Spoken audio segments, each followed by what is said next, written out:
What if the lie that was supposed to save your life became the very thing that destroyed it? On December 7, in a small banquet hall in Edison, New Jersey, 200 wedding guests watched in horror as celebration transformed into catastrophe. Under a canopy of marigolds and fairy lights, what began as a joyous nikah ceremony ended with blood pooling on marble floors and a 27-year-old bride lying motionless. But here's what will shock you: the deadly chain of events wasn't triggered by jealousy, infidelity, or revenge. It was caused by a single piece of paper, a forged medical document that cost just $500 to create, but everything to conceal. Have you ever been so desperate to escape your past that you'd risk everything for a fresh start? Have you watched someone you care about make choices out of fear rather than hope? Do you know what it feels like when cultural expectations collide with personal survival? Tonight, we're diving deep into the tragic story of Zara Qureshi. A young woman whose attempt to bury her past led to a wedding day that nobody would ever forget, for all the wrong reasons. This case exposes the dangerous intersection of immigration pressures, family honor, and the underground networks that prey on vulnerable people seeking new beginnings. By the end of this story, you'll understand how a forged lab report became a murder weapon, and why this tragedy serves as a warning for anyone who thinks they can outrun their truth. But first, if you're new to Whispered Crimes, hit that subscribe button and ring the notification bell because we bring you the most compelling true crime stories that reveal deeper truths about our society. Trust me, you won't want to miss what's coming next. Now, let me take you back to where this all began, not in a New Jersey banquet hall, but in a cramped apartment in Lahore, Pakistan, where a young woman named Zara was about to make the most dangerous decision of her life.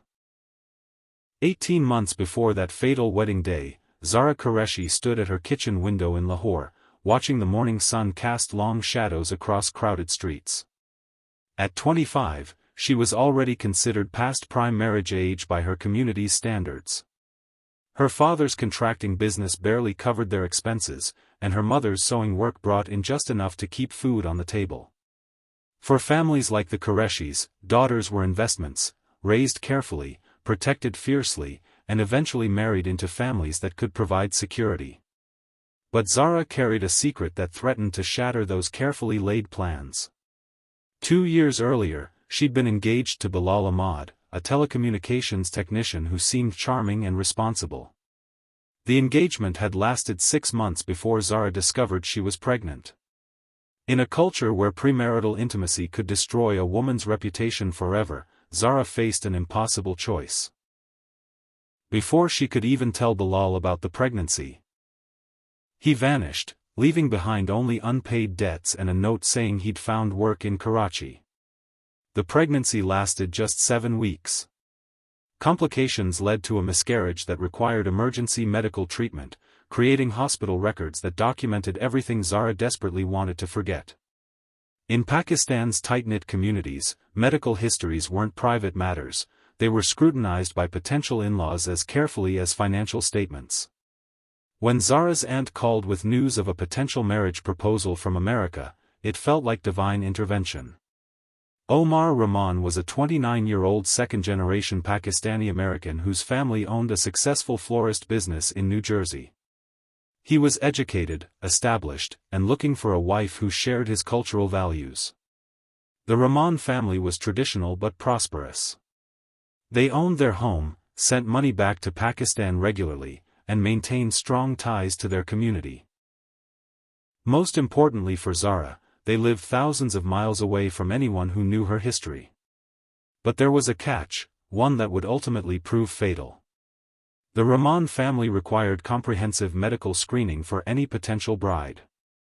This wasn't unusual. Many Pakistani families insisted on blood tests, TB screening, and general health clearances before finalizing marriages. The practice was rooted in practical concerns about genetic compatibility and communicable diseases, but it also served as another layer of family vetting. For most young women, medical clearance was a routine formality. For Zara, it represented an insurmountable obstacle. Her hospital records contain details about the pregnancy, the miscarriage, and the emergency treatment that followed. In a conservative community, such a history could not only end her engagement but destroy her family's reputation permanently. As the Rahman family began formal courtship procedures, Zara felt trapped between two impossible futures: confess her past and lose her chance at a new life, or find a way to present herself as the ideal bride they expected. The pressure intensified when Omar's mother, Nazreen Rahman, explicitly mentioned during a video call that they'd need complete medical documentation before proceeding with any formal arrangements. She spoke kindly but firmly about the importance of transparency in marriage, emphasizing that their family had always prioritized honesty and health in their relationships. Zara's mother noticed her daughter's increasing anxiety as the courtship progressed. "Beta, what's troubling you?" she asked one evening as they prepared dinner together. But how could Zara explain that their family's potential salvation depended on hiding the very thing that might destroy them? Late at night, alone in her room, Zara researched immigration requirements, medical screening processes, and anything that might help her navigate the situation. That's when she stumbled across whispered conversations in online forums, immigrants sharing stories about document assistance services that could help smooth the path to new lives abroad. The decision that would ultimately cost Zara her life began forming during those sleepless nights in Lahore, as she weighed her family's financial desperation against the risks of deception. She convinced herself that once she was safely married and settled in America, she could find a way to make things right. But some secrets, as Zara would learn too late, have a way of surfacing at the worst possible moments. 3 weeks before her scheduled departure to America, Zara made contact with Imran Bhatti through a cousin in Islamabad. Imran ran what he euphemistically called a document consultation service, helping immigrants navigate complex paperwork requirements for visas, job applications, and family reunification cases. In reality, Imran's business thrived on the desperation of people caught between impossible circumstances and bureaucratic requirements they couldn't meet through legitimate means. His clients included domestic workers seeking employment abroad, students trying to hide academic failures, and individuals like Zara who needed clean slates to escape complicated pasts. "Listen, sister," Imran explained during their first phone conversation, "the American system is designed to reject people like us. They want perfection that doesn't exist in our world. Sometimes we have to level the playing field." The service Imran offered wasn't cheap. For $500, more than Zara's father earned in 2 months, he promised a complete medical clearance package that would satisfy even the most demanding in-laws. The package would include lab results from a recognized American facility, a physician's letter confirming overall health, and documentation formatted to match official standards. To raise the money, Zara began systematically liquidating everything of value she owned.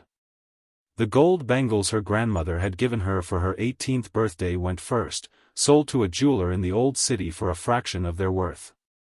Next came the delicate necklace her parents had bought for her original engagement, melted down for cash without ceremony. When those sales weren't enough, Zara invented a story about a lucrative sewing contract that required advance payment for materials. Her mother, desperate to contribute to her daughter's dowry fund, handed over the family's modest emergency savings without question. The guilt of lying to her mother nearly broke Zara's resolve, but the alternative seemed worse. She'd watched other families in their neighborhood ostracize daughters who'd brought shame to their households. The whispered conversations, the social isolation, the difficulty finding marriages for younger siblings. Zara couldn't bear the thought of subjecting her family to such consequences. 2 weeks later, Imran delivered as promised. The package arrived via courier in an official-looking envelope containing documents that appeared completely legitimate. The Emory Medical Center letterhead looked authentic, complete with embossed logos and professional formatting. The lab results showed clear blood work, negative STD tests, and a clean bill of health signed by Dr. Michelle Harrison, supposedly a licensed physician in Atlanta. Every seal, signature, and reference number looked genuine to Zara's untrained eye. She practiced explaining the document's contents, rehearsing answers to potential questions about the testing process and timeline. The lies felt uncomfortable at first, but gradually became easier as she repeated them to herself. When Omar's family formally requested the medical documentation, Zara confidently submitted Imran's package. The Rahman family reviewed everything and expressed satisfaction with the thoroughness of the screening. Omar's mother even complimented Zara on her proactive approach to health management. For 6 months, the deception worked perfectly.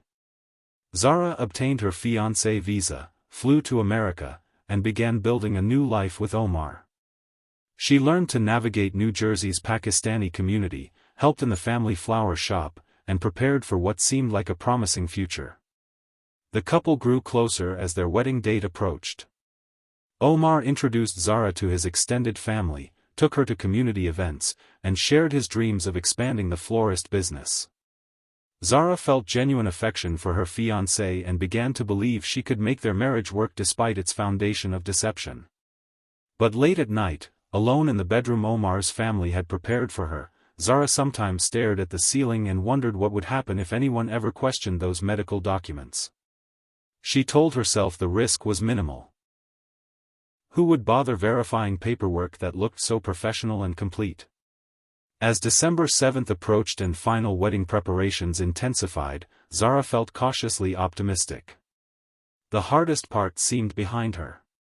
In just days, she'd be safely married, legally settled, and ready to focus on building an honest future with her new husband. She had no way of knowing that Omar's sister Lena had developed concerns about certain inconsistencies in Zara's stories about her past medical care. As a registered nurse at a nearby hospital, Lena had access to verification systems that most people never encountered. 3 days before the wedding, Lena decided to do what she considered a routine background check on the medical documentation, just to satisfy her own professional curiosity and ease some family members' lingering concerns. What she discovered would transform a celebration into a catastrophe. The morning of December 7th began with the kind of chaotic joy that marks Pakistani weddings. The Rahman family home buzzed with relatives arriving from across the country. Their arms full of gift boxes and their voices mixing in excited Urdu conversations that spilled from every room. Zara woke early, her stomach tight with nerves that she attributed to normal pre-wedding anxiety. In the bedroom she'd occupied for 6 months, surrounded by the elaborate red and gold lehenga that would serve as her bridal outfit, she felt cautiously optimistic about the day ahead. The nikah ceremony was scheduled for 2 p.m. at a rented banquet hall in Edison. By noon, guests would begin arriving for the religious portion of the celebration, followed by an elaborate reception featuring traditional music, dancing, and enough food to feed half the neighborhood. Lena Rahman arrived at the house around 10 a.m., carrying makeup supplies and what appeared to be routine wedding day enthusiasm. As the groom's sister and a healthcare professional, she'd volunteered to help coordinate final preparations and ensure everything proceeded smoothly. But Lena harbored growing doubts about Zara's medical documentation. 3 days earlier, during a quiet conversation with her mother, she'd mentioned some inconsistencies she'd noticed in the paperwork format.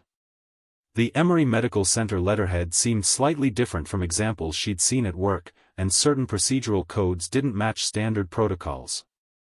"Beta, you're being paranoid," her mother had responded. "The girl provided everything we requested. Stop looking for problems where none exist." Still, as a nurse trained to spot irregularities in medical documentation, Lena couldn't shake her concerns. That morning, while Zara showered and other family members prepared breakfast, Lena made a decision that would change everything. She logged into her hospital's secure provider portal and pulled up the contact information for Emory Medical Center's laboratory verification department. It took 3 phone calls and 15 minutes of bureaucratic navigation, but eventually she reached a technician who could run the reference numbers from Zara's documentation. The response came back within minutes: no record of any tests performed under those reference numbers. No Dr. Michelle Harrison licensed at their facility. No patient matching Zara's information in their system during the specified time period. Lena stared at her phone screen, hoping she'd made some kind of mistake. She double-checked the reference numbers, confirmed the dates, and repeated the verification process. The results remained the same: Zara's medical clearance was completely fabricated. For the next hour, Lena wrestled with what to do about her discovery. The wedding was just 4 hours away. Guests were already arriving. Catering staff had begun setting up elaborate food stations at the banquet hall. Canceling everything would create a scandal that would reverberate through their community for years. But allowing her brother to marry someone who'd submitted fraudulent medical documentation felt like a betrayal of everything their family stood for. Around 11:30 a.m., Lena made another decision that would prove fatal. She decided to confront Zara directly, hoping for an explanation that might resolve the situation quietly within the family. She found Zara in the master bedroom, having her hair styled by a professional beautician while several female relatives offered advice about makeup and jewelry selection. The atmosphere was warm and celebratory, exactly the kind of scene that Pakistani families treasured during wedding preparations. "Zara, can I speak with you privately for a moment?" Lena asked, trying to keep her voice calm and casual. The request surprised everyone in the room, but Zara agreed, assuming her future sister-in-law wanted to discuss some minor detail about ceremony logistics. They stepped into an adjacent bathroom and closed the door. "I need to ask you about your medical clearance," Lena began, watching Zara's face carefully. "I called Emory Medical Center this morning to verify some information, and they have no record of your tests." The blood drained from Zara's face. For several seconds, she stared at Lena without speaking, her mind racing through possible explanations or denials that might salvage the situation. There must be some mistake," Zara finally managed. "Maybe they have different record-keeping systems, or the technician you spoke with couldn't access the right database." But Lena had conducted thorough verification checks, and her nursing training made her sensitive to signs of deception. Zara's body language, the trembling hands, the inability to maintain eye contact, the defensive tone, confirmed her worst fears. "Zara, I need you to tell me the truth. Did you falsify these medical documents?" The question hung in the air between them like a blade. In that moment, surrounded by the sounds of wedding preparation just beyond the bathroom door, Zara faced the collapse of everything she'd worked to build. Her confession came out in broken whispers, the story of Bilal, the pregnancy, the miscarriage, the hospital records she couldn't bear to reveal. She explained about Imran's document service, the money she'd spent, the desperate hope that she could create a new life without her past following her to America. "I just wanted a chance," Zara pleaded. "I'm not sick, I'm not dangerous. I just have a history that would ruin everything if people knew." Lena listened with growing alarm, not just at the deception but at the implications for her family. What other secrets might Zara be hiding? What legal consequences could follow from marriage fraud? How could they trust someone who'd built their relationship on such fundamental dishonesty? "We have to tell Omar," Lena said finally. "We have to tell the family. The wedding can't proceed based on lies. Please," Zara begged. "Let me explain to Omar myself. Give me a chance to make this right." But it was too late for private explanations. The bathroom conversation had lasted 20 minutes, and female relatives had begun wondering why both women had disappeared during crucial preparation time. When they finally emerged, several family members immediately sensed tension. Omar's Aunt Kishver, always alert to family drama, pulled Lena aside and demanded to know what was wrong. Within minutes, hushed conversations were spreading through the house as Lena shared her discovery with key family elders. By 12:30 p.m., the entire Rahman family knew that their son's bride had submitted fraudulent medical documentation. The revelation transformed wedding day excitement into crisis management as relatives debated how to handle the situation. Some advocated for immediate cancellation of all festivities. Others suggested proceeding with the ceremony while pursuing legal action afterward. A few family members wondered if Zara's deception indicated deeper problems that might surface later in the marriage. Omar himself remained in shock, unable to process how the woman he'd grown to care about over 6 months had deceived him so completely about something so fundamental. The betrayal felt personal and profound. If she could lie about medical records, what else might she be hiding? As 1 p.m. approached and the time came to leave for the banquet hall, the Rahman family faced an impossible decision: confront Zara publicly at the venue, or attempt damage control that might allow them to save face while ending the engagement privately.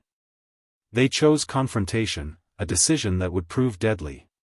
Now, before we continue with what happened next, I want you to pause and think about a question. Have you ever been in a situation where someone's lie completely blindsided you?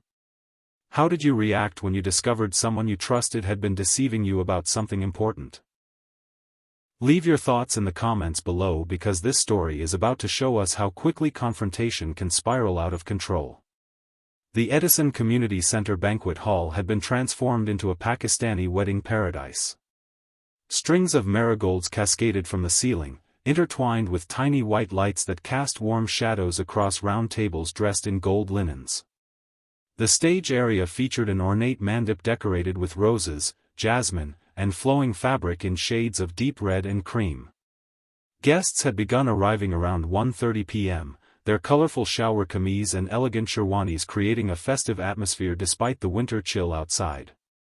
Extended family members from as far away as California mingled with local community leaders, everyone anticipating the kind of celebration that Pakistani families cherished. But behind the scenes, the Rahman family was fracturing under the weight of Zara's revelation. Omar had barely spoken during the drive to the hall. He sat in the passenger seat of his father's Toyota Camry, staring out the window while his parents debated in urgent Urdu about how to handle the situation. His younger brother Tariq kept asking what was wrong, but nobody had the energy to explain the complexity of their crisis to a 20-year-old college student. Zara traveled in a separate car with several female relatives, including Lena, who maintained icy silence throughout the journey. The bridal makeup that had looked so elegant just hours earlier now felt like a mask hiding Zara's growing desperation. By 2 p.m., nearly 150 guests had gathered in the main hall, chatting in small groups while servers prepared elaborate food stations featuring biryani, karahi chicken, and traditional sweets. The imam who would conduct the nikah ceremony had arrived and was reviewing paperwork with Omar's father. That's when Omar's uncle Nazim decided the family couldn't proceed without addressing Zara's deception directly. Nazim Rahman was a 55-year-old insurance agent who'd built his reputation in the Pakistani-American community on principles of honesty and family honor. He'd sponsored several relatives' immigration cases, arranged marriages for younger family members, and served as an informal mediator in community disputes. The discovery of Zara's fraudulent medical records felt like a personal attack on everything Nazim valued. In his mind, allowing such deception to pass without consequences would damage the Rahman family's reputation permanently. "We cannot let this girl make fools of us in front of our entire community," Nazim told Omar's parents during a heated conversation in the hall's small preparation room. "People will say we're careless about family vetting. They'll question every arrangement we make in the future." Omar's mother Nazreen felt torn between protecting her family's honor and avoiding a public scandal that could prove even more damaging. "Maybe we can handle this privately after the ceremony," she suggested. "Find a way to annul the marriage quietly, return the girl to Pakistan without creating a spectacle." But Nazim was adamant about immediate confrontation. "Every minute we wait makes this worse. The guests are here, the imam is ready, everyone expects a wedding. If we proceed with lies and deal with consequences later, we become part of the deception." Around 2:30 p.m., as the formal ceremony was scheduled to begin, Nazim made a decision that would prove catastrophic. He decided to confront Zara publicly, in front of the assembled guests, demanding that she confess her deception and explain her actions. The confrontation began in the bride's preparation area, a small room adjacent to the main hall where Zara was making final adjustments to her outfit. Nazim entered without knocking, followed by Omar, Lena, and several other family members. "We need to discuss your medical documentation," Nazim announced, his voice carrying the authority of a family elder accustomed to being obeyed. "Specifically, we need you to explain why you submitted false papers to our family." Zara looked around the room at the faces surrounding her, some angry, some disappointed, all waiting for an explanation she couldn't provide without destroying herself completely. "Uncle, I can explain," she began, using the respectful term for an elder. "There were circumstances in Pakistan, things that happened that I couldn't. I never meant to hurt anyone." "Circumstances?" Nazim's voice rose dangerously. "You committed document fraud. You lied to our son, to our entire family. You built this entire engagement on deception, and now you want to talk about circumstances?" The conversation was loud enough to attract attention from guests in the main hall. Several people began gathering near the preparation room door, sensing family drama but unable to hear specific details. Omar, who had remained silent until this point, finally spoke up. "Just tell me the truth, Zara. All of it. What exactly are you hiding, and why did you think lying was acceptable?" The pain in his voice broke something inside Zara. For 6 months, she'd grown genuinely fond of this kind, thoughtful man who'd welcomed her into his life with such generosity. The realization that she'd hurt him so deeply triggered a flood of guilt and desperation. "I was pregnant before," she confessed, the words tumbling out in a rush. "A man named Bilal, he left me, disappeared when he found out. The pregnancy didn't.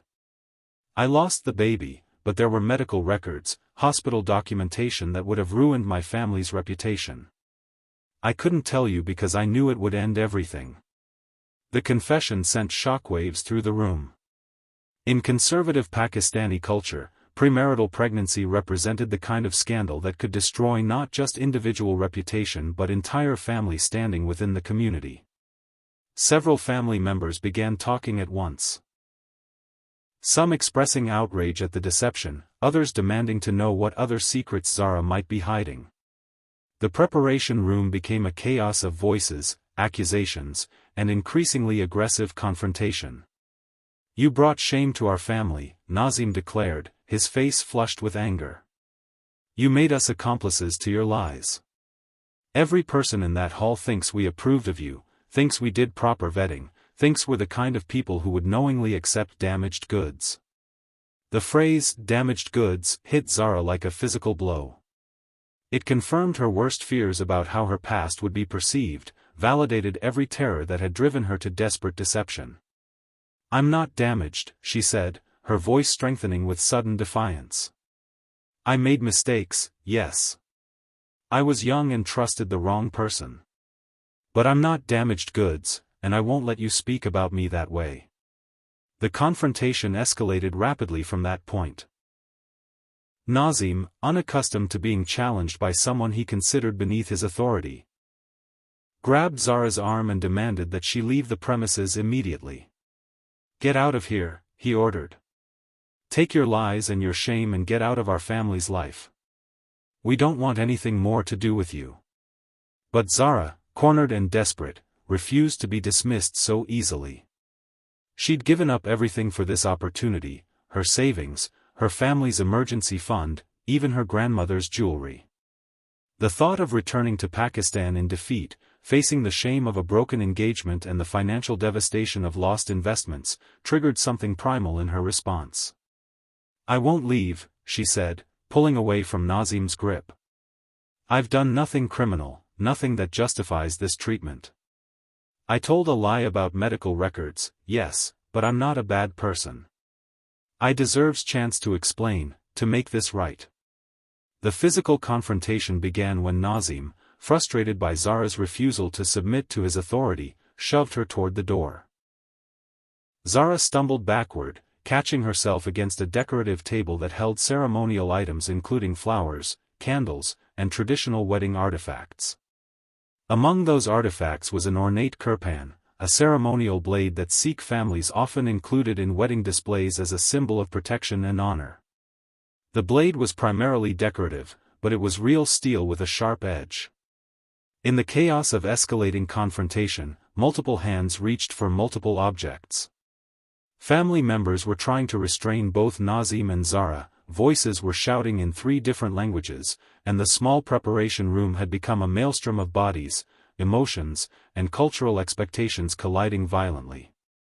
What happened next would be debated in court for months. Witness accounts varied dramatically, influenced by family loyalties, cultural interpretations of appropriate behavior, and the simple chaos of too many people in too small a space during a highly charged confrontation.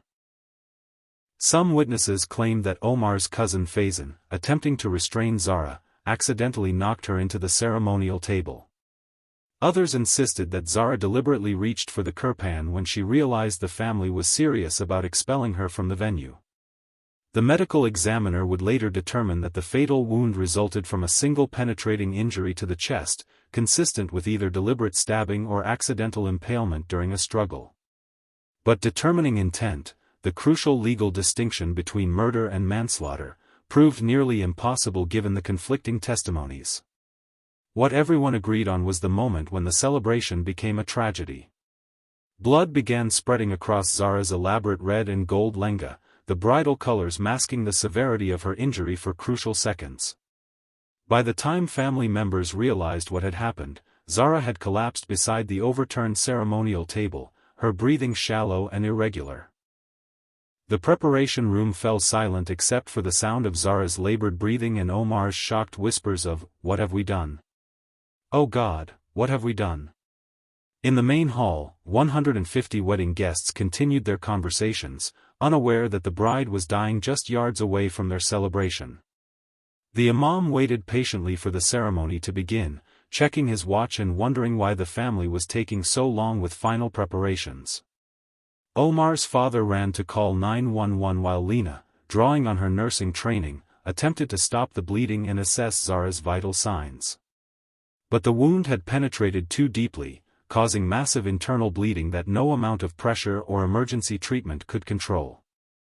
Zara died in the preparation room of the Edison Community Center at 3:47 p.m. on December 7, surrounded by the scattered remains of what was supposed to be the happiest day of her life. Her last words, according to Lena's later testimony, were, "Tell my mother I'm sorry." When paramedics arrived 6 minutes later, they found a crime scene that would challenge investigators for months: a dead woman in bridal clothing, a dozen traumatized family members with conflicting stories, and physical evidence that supported multiple theories about what had actually occurred. The wedding guests in the main hall learned of the tragedy when police officers began interviewing potential witnesses and collecting contact information. What had begun as a celebration of new beginnings ended with families canceling flights, returning gifts, and wondering how a simple medical verification had led to such devastating consequences. But the real investigation was just beginning, and the questions it would raise would haunt the Pakistani-American community for years to come. The Edison Police Department had responded to domestic disputes before, but the scene at the community center presented unique challenges that would complicate their investigation for months. When Detective Maria Santos arrived at 4:15 p.m., she found a crime scene contaminated by emotional family members, cultural nuances she didn't understand, and witness accounts that contradicted each other in fundamental ways. The initial challenge was basic communication. Several key witnesses spoke limited English, requiring translators for formal statements. Cultural concepts didn't translate easily: the significance of family honor, the weight of medical documentation in marriage arrangements, and the traditional role of ceremonial weapons in Pakistani wedding displays required extensive explanation. Detective Santos began with the physical evidence.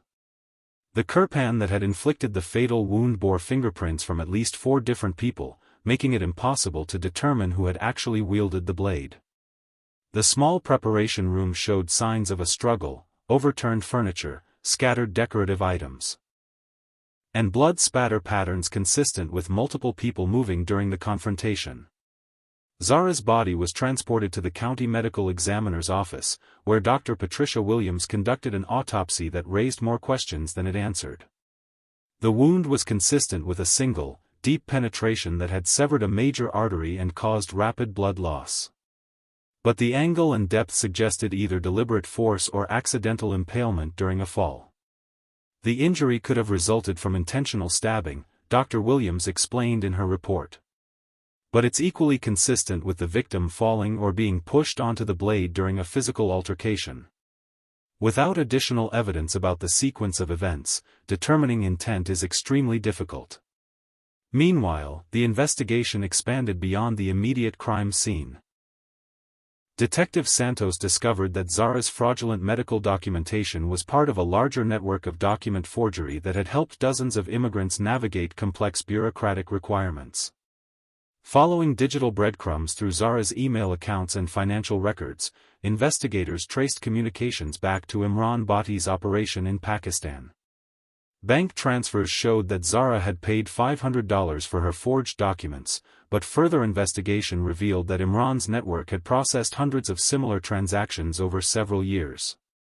Working with international law enforcement partners, Pakistani authorities arrested Imran 3 weeks after Zara's death. His computers contained templates for medical clearances from dozens of American hospitals, sophisticated software for reproducing official letterheads, and client lists that included immigrants across multiple countries. This wasn't a small-time forgery operation, explained FBI Special Agent David Chen, who assisted with the international investigation. Bhatti was running a sophisticated criminal enterprise that exploited vulnerable immigrants who felt they had no legitimate options for meeting documentation requirements. But solving the document fraud case proved easier than determining criminal liability for Zara's death. Prosecutors faced a complex decision about what charges, if any, to file against the Rahman family members who'd been present during the fatal confrontation. The case presented several legal challenges. First, establishing intent. Did someone deliberately stab Zara with the ceremonial blade, or was her death the result of an accidental impalement during a chaotic struggle? Witness accounts varied so dramatically that constructing a coherent timeline proved nearly impossible. Second, determining primary responsibility. Even if the death was intentional, which family member bore criminal liability? Multiple people had been involved in the physical confrontation, and the Kirpan had been handled by several individuals during the struggle. Third, considering cultural context. How should the legal system account for the cultural significance of family honor, arranged marriage expectations, and traditional conflict resolution methods that might have influenced the family's response to discovering Zara's deception?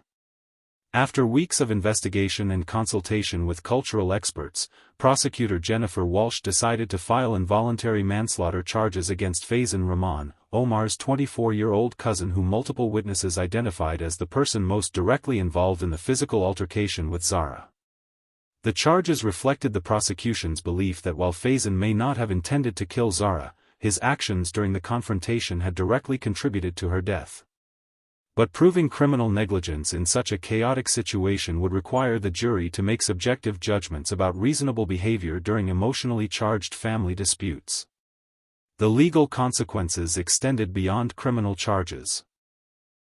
Immigration authorities began reviewing Omar's status as a sponsor for Zara's fiancé visa, questioning whether the relationship had been legitimate given the fraudulent documentation. The Rahman family faced potential civil lawsuits from Zara's family in Pakistan, who argued that their daughter had been killed due to excessive force and cultural discrimination. Community organizations struggled to respond appropriately to the tragedy. Some Pakistani American groups organized fundraisers to help cover legal costs for the Rahman family, viewing them as victims of Zara's deception. Others established support services for immigrant women facing documentation challenges, hoping to prevent future tragedies by providing legitimate alternatives to fraudulent papers. The Islamic Society of Edison, where both families had been members, found itself mediating between competing interpretations of religious and cultural obligations. Some community members argued that the Rahman family had acted appropriately in defending their honor against deceptive behavior. Others contended that violence could never be justified, regardless of the provocation. Dr. Sarah Ahmed, a Pakistani-American psychiatrist who counseled immigrant families, offered perspective on the cultural pressures that had contributed to the tragedy. Zara's decision to forge medical documents wasn't just personal deception, it reflected systemic problems with how our communities handle shame, mental health, and women's autonomy. The Rahman family's response wasn't just about one lie, it was about defending social structures that depend on women's purity and family reputation. The case also highlighted gaps in support systems for vulnerable immigrants. Social workers noted that if Zara had access to counseling services, legal advice, or community advocates familiar with immigration procedures, she might have found legitimate ways to address her documentation concerns without resorting to fraud. But perhaps the most troubling aspect of the investigation was how easily the tragedy could have been prevented. Multiple family members later acknowledged that if they discovered Zara's deception earlier in the engagement process, they could have ended the relationship quietly without public confrontation. The decision to confront her on the wedding day, in front of guests and under extreme emotional pressure, had created the volatile situation that led to her death. As the criminal case moved toward trial, the Pakistani American community found itself grappling with uncomfortable questions about tradition, integration, and the price of maintaining cultural identity in a foreign country. The story of Zara's death became a cautionary tale that parents whispered to their children about the dangers of deception, but also about the deadly consequences of prioritizing family honor over human compassion. Now, I want to hear from you. Have you ever witnessed a situation where family honor and personal truth came into conflict? How do you think communities can better support immigrants who feel pressured to hide their pasts? Share your thoughts in the comments, and don't forget to like this video if you found this analysis insightful. 8 months after Zara Qureshi's death, the case of New Jersey versus Faizan Rahman opened in Essex County Superior Court with all the complexity that had characterized the investigation. Judge Robert Martinez presided over proceedings that would test the legal system's ability to balance cultural understanding with criminal accountability. The prosecution, led by Assistant District Attorney Jennifer Walsh, faced the challenging task of proving that Faizan Rahman's actions during the wedding day confrontation rose to the level of criminal negligence required for involuntary manslaughter conviction. Their case rested on establishing that Faizan had used excessive force during a family dispute, directly causing Zara's death through reckless behavior. Defense attorney Michael Goldstein argued that his client had been attempting to de-escalate a chaotic situation and that Zara's death resulted from a tragic accident during a culturally complex family crisis. The defense strategy emphasized the emotional trauma of discovering systematic deception on what should have been a joyful celebration day. The trial's opening week focused on reconstructing the sequence of events in the preparation room. Prosecutor Walsh called Detective Santos to present physical evidence, including crime scene photographs that showed the overturned ceremonial table and blood spatter patterns that supported multiple theories about the fatal confrontation. The evidence shows that excessive force was used against a vulnerable young woman who posed no physical threat to anyone, Walsh told the jury. Regardless of cultural considerations or family disappointment, nothing justifies the violent response that led to Zara Qureshi's death. But the defense presented an alternative narrative during cross-examination. Attorney Goldstein highlighted inconsistencies in witness statements, the chaotic nature of the confrontation, and the cultural significance of the deception that had triggered the family's response. This wasn't a calculated act of violence, Goldstein argued. This was a tragic accident that occurred during an emotionally charged situation where multiple people were trying to manage a crisis that threatened their family's fundamental values and reputation. The most dramatic testimony came from family members who'd been present during the fatal confrontation.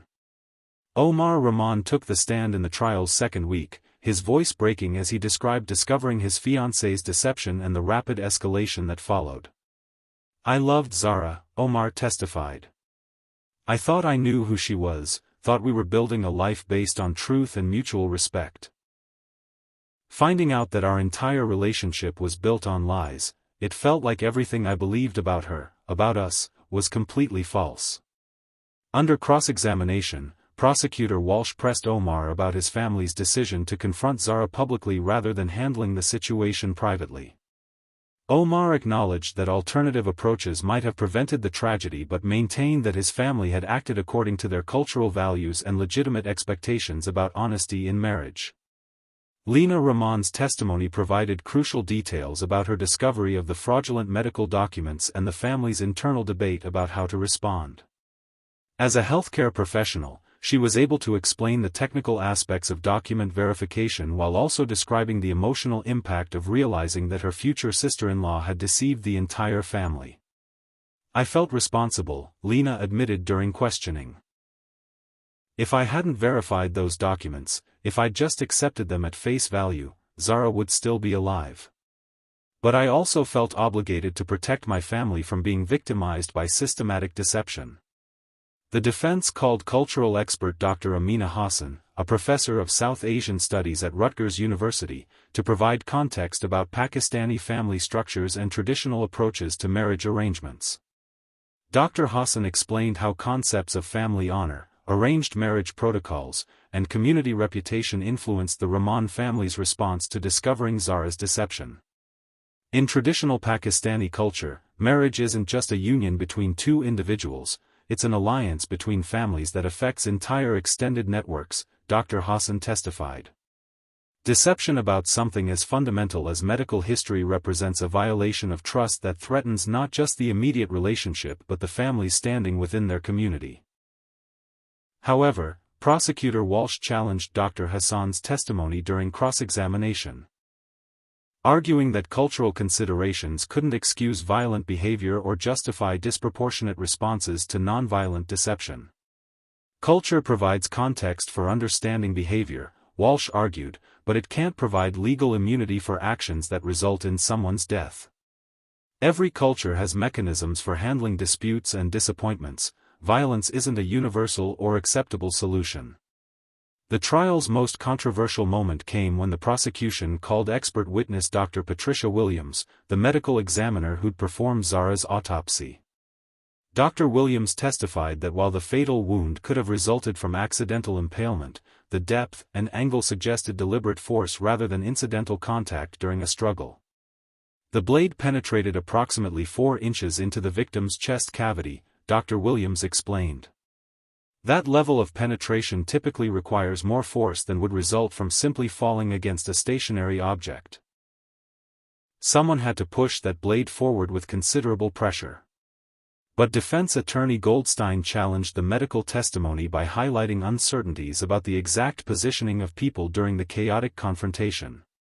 He argued that multiple factors, including the victim's movement, the position of the ceremonial table, and the actions of other family members, could have contributed to the fatal injury without requiring intentional stabbing.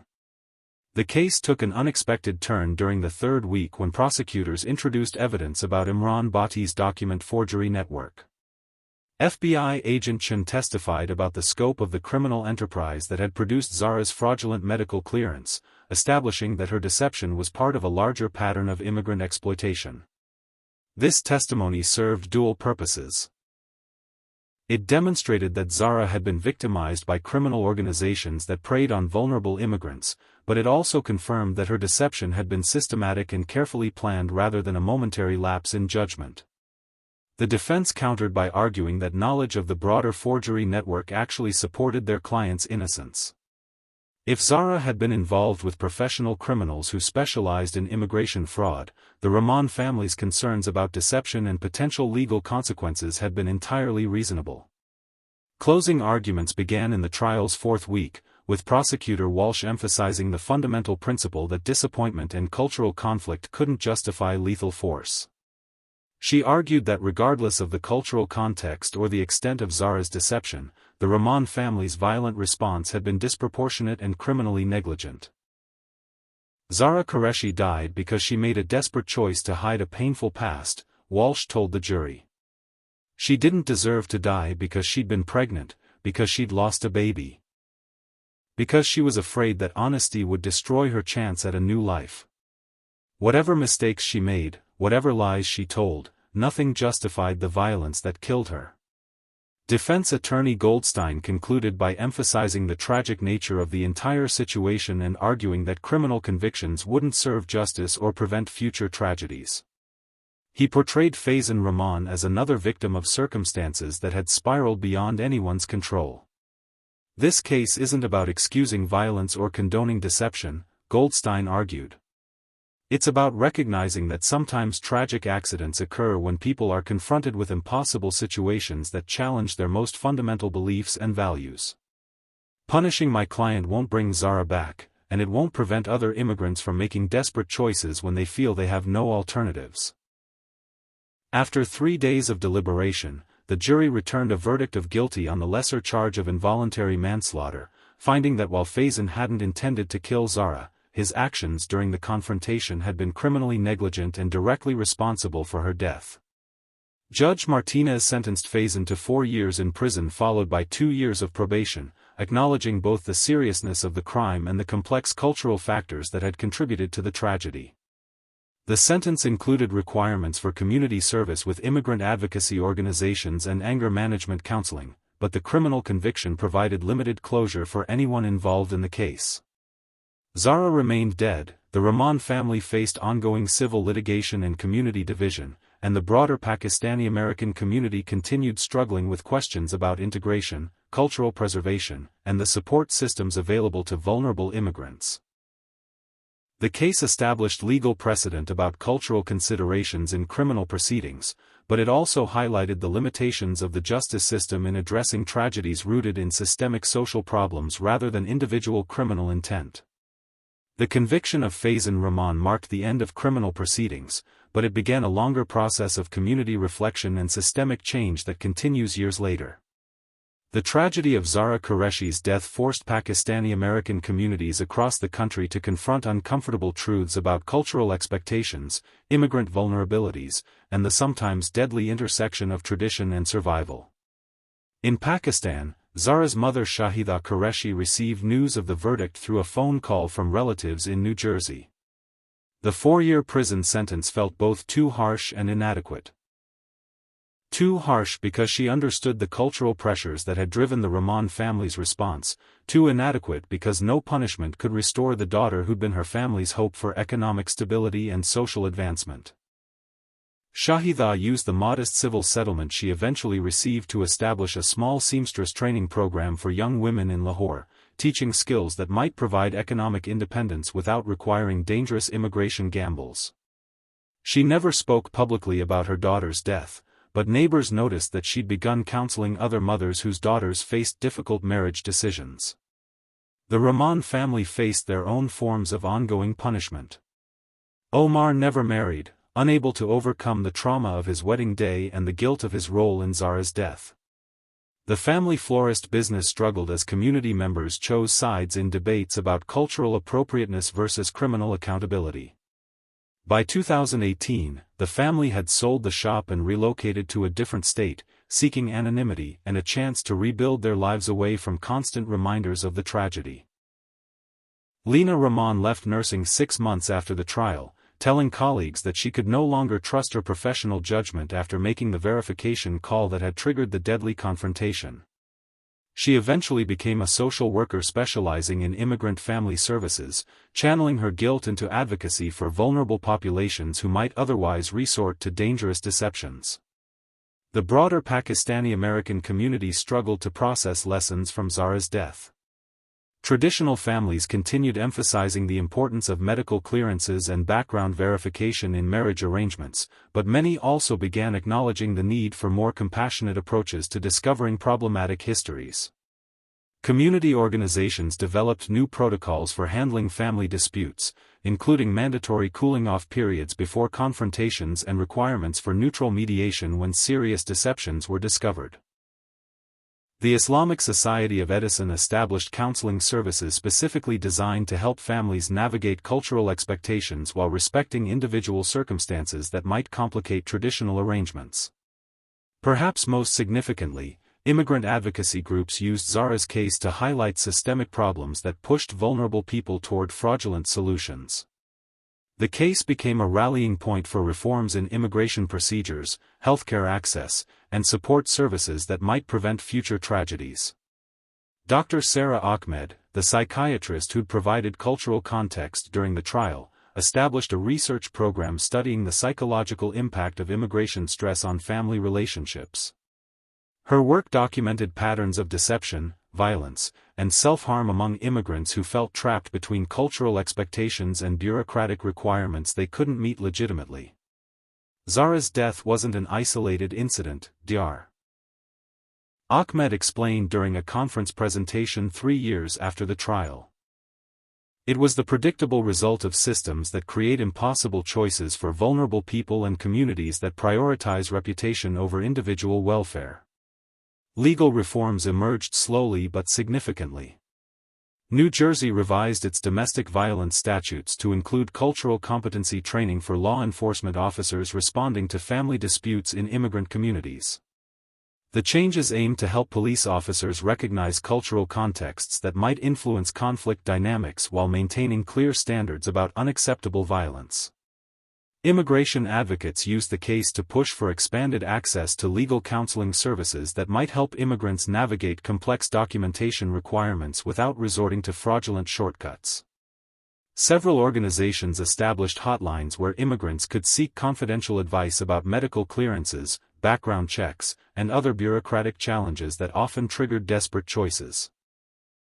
The document forgery network exposed through Zahra's case led to broader international cooperation in combating immigration fraud. Imran Bhatti received a 12-year sentence in Pakistani courts, and his conviction helped authorities dismantle similar operations that had been exploiting vulnerable immigrants across multiple countries. But perhaps the most important changes occurred at the individual family level, as Pakistani-American parents began having more honest conversations with their children about cultural expectations, personal autonomy, and the importance of seeking help when facing impossible choices. The case study became required reading in social work programs, law schools, and cultural competency training courses. It illustrated how personal decisions, cultural pressures, and systemic failures could intersect to create tragedies that were both preventable and tragically predictable.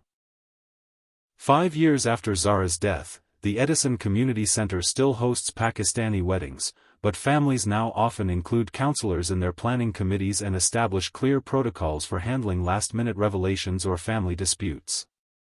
The preparation room where Zahra died was renovated and rededicated as a meditation space, with a small plaque honoring all who seek new beginnings with courage and truth. The story of Zahra Qureshi serves as more than a cautionary tale about the dangers of deception. It represents a complex intersection of individual choices, cultural expectations, systemic failures, and the sometimes deadly consequences of societies that fail to provide safe alternatives for people facing impossible circumstances. For the Pakistani-American community, Zahra's death marked a turning point in conversations about integration, cultural preservation, and the responsibilities that communities bear for protecting their most vulnerable members. The tragedy couldn't be undone. But it could serve as a foundation for building more compassionate and supportive systems that might prevent future losses. As we reach the end of Zahra Qureshi's tragic story, we're left with questions that extend far beyond a single family's devastating wedding day. This case forces us to examine the hidden pressures that drive people to make desperate choices and the community responses that can either offer redemption or deliver destruction. What could have saved Zahra's life? The answer isn't simple, but it starts with understanding that her forged medical documents weren't the cause of this tragedy, they were a symptom of deeper systemic failures. If Zahra had access to confidential counseling services that specialized in immigration challenges, she might have learned about legitimate options for addressing her medical history concerns. If the Pakistani community had more open conversations about reproductive health and women's autonomy, she might not have felt that her past automatically disqualified her from happiness. If the Rahman family had discovered her deception earlier in their relationship, they could have ended the engagement privately without the public humiliation that escalated emotions beyond control. If community elders had protocols for managing family disputes that prioritized de-escalation over immediate confrontation, the wedding day crisis might have been resolved without violence. Most importantly, if both communities, in Pakistan and America, had support systems that acknowledged the impossible positions that immigrants often face, fewer people would resort to the kind of desperate deceptions that destroyed both families involved in this tragedy. The real lesson of Zahra's story isn't about the dangers of lying, though honesty in relationships is certainly important. The deeper lesson is about what happens when individuals feel so cornered by circumstances, cultural expectations, and systemic barriers that fraud seems like their only path to survival.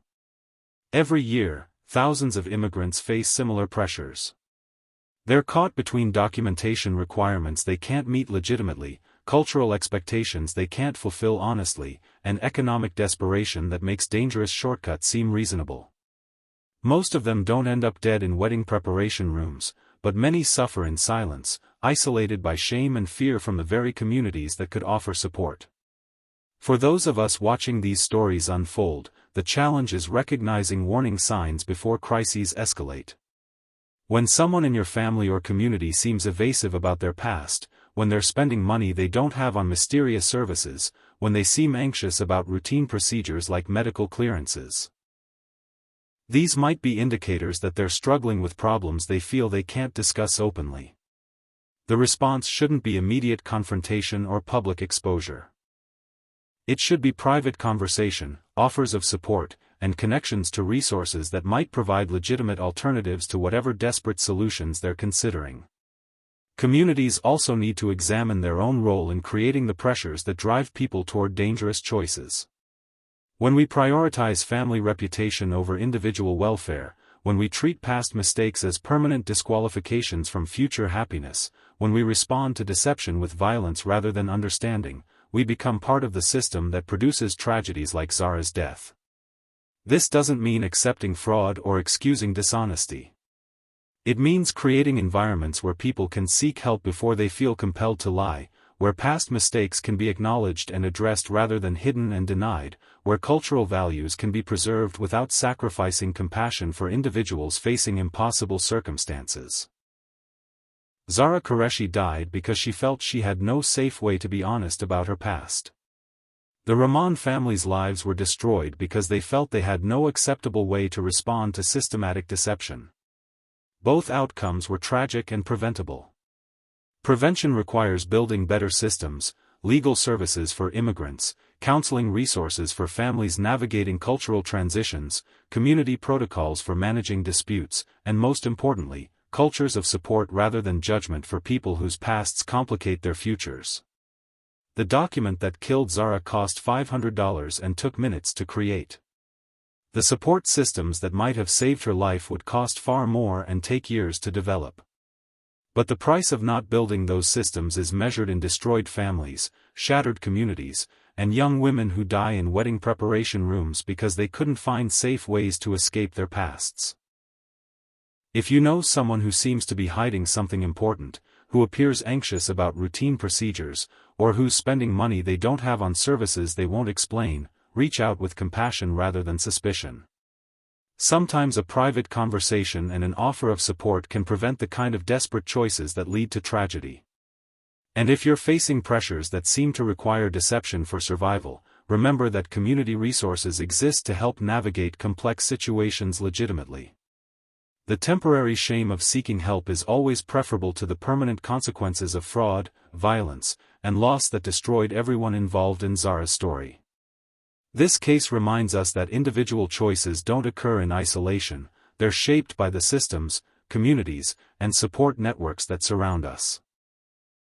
By building better systems and more compassionate communities, we can prevent future tragedies and honor the memory of those who died because they felt they had no safer alternatives. That's all for today's episode of Whispered Crimes. If this story impacted you, please like this video and share it with others who might benefit from understanding these complex dynamics. Subscribe to our channel and hit the notification bell so you never miss our latest true crime investigations that reveal the deeper truths about our society. And most importantly, leave a comment sharing your thoughts about how communities can better support vulnerable individuals facing impossible choices.